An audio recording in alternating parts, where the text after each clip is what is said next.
ça gruge une majeure partie du budget, là. On fait comme plusieurs épiceries, on fait une route pour être sûr d'avoir les rabais. Fait que, ouais. Puis malgré ça, ben ça reste quand même des épiceries assez avec des montants assez élevés. Ces consommateurs l'ont bien senti. Les prix des biens et services ont particulièrement grimpé au mois de mai.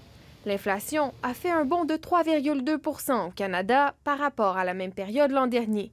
C'est la plus forte augmentation mensuelle depuis 2023. Tout le monde a vu les prix monter de l'essence à plus de 2 il y a quelques semaines encore, et donc ça se reflète nécessairement. Le prix de l'essence a augmenté de 33 % sur un an. Essentiellement attribuable à la fermeture du détroit d'Ormuz, ce qui a fait en sorte qu'une grande quantité de pétrole ne pouvait pas se rendre. Donc ça a modifié les cours mondiaux du pétrole et ça a eu des répercussions sur le prix de l'essence en général un peu partout sur la planète.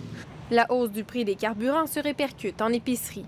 Le prix des fruits et légumes frais a augmenté de 5,3 % en mai par rapport à l'an dernier. Les emballages sont faits également à base de pétrole et il y a les engrais également là, qui ont servi à faire les fruits et légumes qui étaient sur le marché là, au mois de mai, qui proviennent nécessairement pas du Québec. Là. C'est vrai que les légumes sont dispendieux, il faut courir. Il faut faire 4 places pour essayer de sauver une pièce.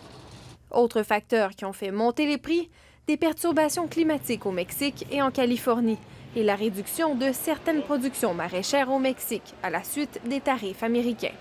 L'arrivée des récoltes au Québec devrait aider à faire baisser les prix, mais le choc du printemps va continuer de se faire sentir. Puisque c'est produit avec l'Iran, puis on ne sait pas si c'est terminé là, au moment où on se parle, on va, avant qu'on revienne, là, que la chaîne puisse reprendre tout ça, on en a quand même pour beaucoup de mois.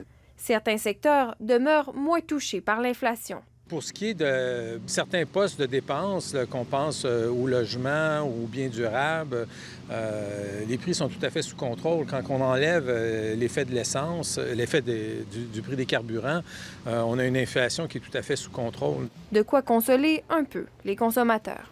Ici Flavie Sauvageau, Radio-Canada, à Québec.